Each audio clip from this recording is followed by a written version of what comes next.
Mahendra खरड़िया, department ABST, government लोया college Churu. आज हम ABST के अंतर्गत बीकॉम पार्ट सेकंड में पेपर चलता है कॉस्ट अकाउंटिंग, और उसके चैप्टर लागत लेखांकन एक परिचय का सेकंड पार्ट के बारे में जानकारी प्राप्त करेंगे। लागत लेखांकन के सेकंड पार्ट में लागत लेखांकन के प्रकार कितने होते हैं, ये आज का हमारा टॉपिक है। किसी वस्तु अथवा सेवा की लागत ज्ञात करने के कुछ आधारभूत सिद्धांत हैं। यथा व्ययों को एकत्रित कर उनका वर्गीकरण करना, निर्माण के विभिन्न चरणों में उत्पादन क्षमता का मापन करना तथा उत्पादन को व्ययों के साथ संबद्ध करना। व्ययों के संग्रहण की विभिन्न रीतियों में लागत लेखांकन की विभिन्न प्रणालियां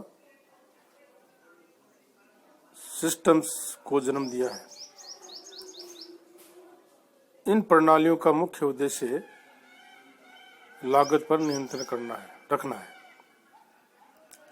जिससे वे पूर्व निश्चित योजना के अनुसार ही किए जाए तथा वस्तु का उत्पादन न्यूनतम लागत पर संभव हो सके। इस प्रकार उत्पादन का मापन करने के लिए लागत लेखांकन की रीतियों का प्रयोग किया जाता है। व्यवसाय की प्रकृति, आकार, प्रकार, कार्य क्षमता व उत्पादन प्रक्रिया में भिन्नता होने के कारण निर्मित वस्तु के प्रति इकाई लागत ज्ञात करने के लिए विभिन्न रीतियां अपनाई जाती है। उत्पादन को व्ययों के साथ संबद्ध करने हेतु अनेक लागत प्रविधियां टेक्निक्स विकसित हुई है। इन विभिन्न प्रविधियों का प्रयोग प्रबंधकों द्वारा वस्तु के उत्पादन और विक्रय संबंधी अनेक निर्णय लेने में किया जाता है। प्रबंधक है वो वस्तु के उत्पादन से लेकर वस्तु के विक्रय तक के जो समस्त निर्णय लिए जाते हैं उनमें इन टेक्निक्स का प्रयोग करता है। सारांश रूप से हम बात करें तो लागत लेखांकन की प्रणालियां, सिस्टम्स ऑफ कॉस्ट अकाउंटिंग, लागत लेखांकन की पद्धतियां, मेथड ऑफ कॉस्ट अकाउंटिंग, लागत लेखांकन की प्रविधियां, टेक्निक्स ऑफ कॉस्ट अकाउंटिंग और लागत लेखांकन की अवधारणाएं, कॉन्सेप्ट्स ऑफ कॉस्ट अकाउंटिंग। ये 4 प्रकार की टेक्निक्स हैं जिनके माध्यम से हम वस्तु के निर्माण से लेकर उसके प्रोडक्शन से लेकर उसकी सेलिंग तक के जितने भी निर्णय हैं वो इनके आधार पर हम लेते हैं। तो आज हम एक ही प्रकार से लागत लेखांकन की प्रणालियां हैं उसके बारे में अध्ययन थोड़ा करेंगे। ऐतिहासिक अथवा वास्तविक लागत लेखांकन, हिस्टोरिकल और एक्चुअल कॉस्टिंग। इस प्रणाली के अंतर्गत किसी वस्तु, कार्य या प्रक्रिया की लागत निर्माण कार्य पूरा होने के पश्चात ज्ञात की जाती है। इस प्रणाली के अंतर्गत क्या किया जाता है कि किसी भी वस्तु, जॉब या प्रोसेस की लागत निर्माण कार्य पूरा होने के पश्चात ज्ञात की जाती है।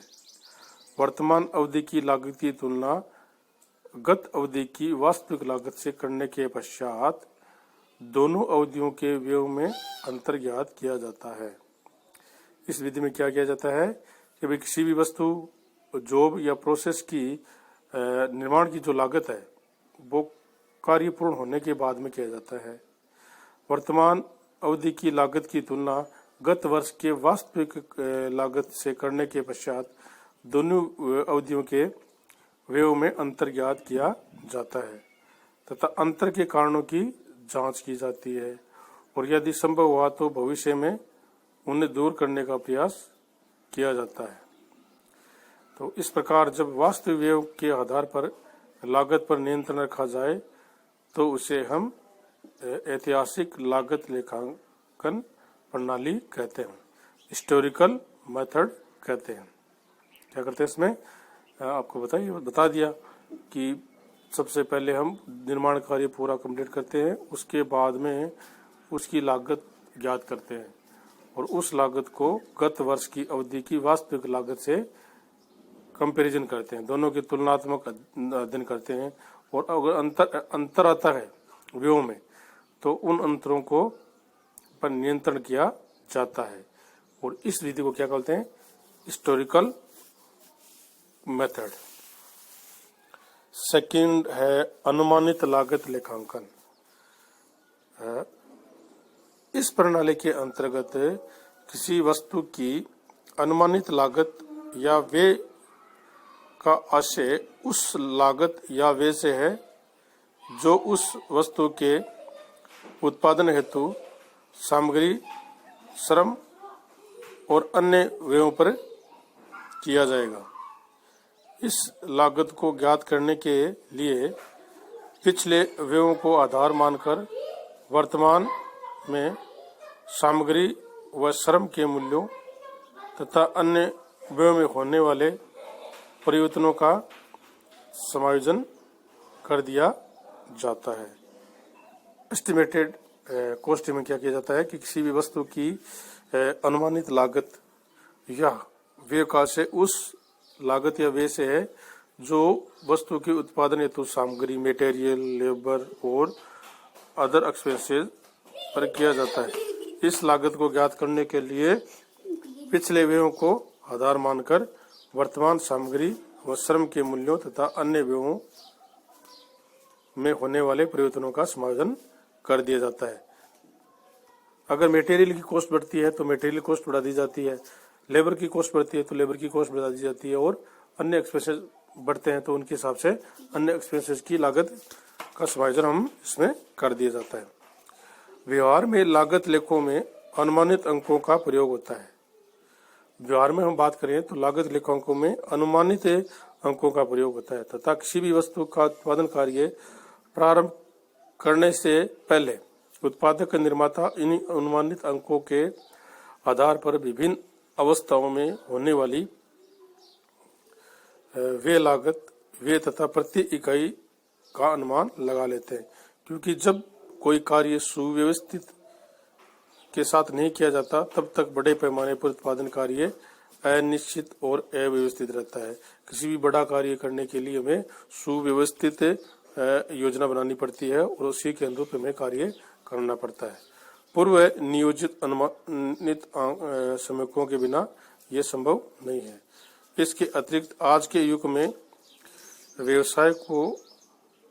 व्यवसायी को ग्राहकों के आदेशों के प्राप्त करने से पूर्व उसे विक्रय की जाने वाली वस्तुओं के अनुमानित मूल्य, जिसको बोलते हैं टेंडर प्राइस, प्रस्तुत करने पड़ते हैं और उन्हें ज्ञात करने के लिए अनुमानित श्रमिकों का प्रयोग अनिवार्य हो जाता है।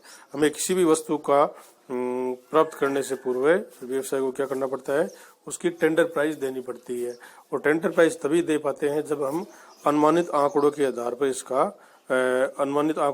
उसको तैयार करते हैं। तो इसके लिए ये विधि काम में ली जाती है। तो आज हमने दो प्रकार की विधियों का अध्ययन किया है। वापस रिपीट कर देते हैं, ऐतिहासिक और वास्तविक लागत लेखांकन और सेकंड है अनुमानित लागत लेखांकन। इन दोनों प्रकार की विधियों का हमने अध्ययन किया है। आपका बहुत बहुत धन्यवाद। Thank you.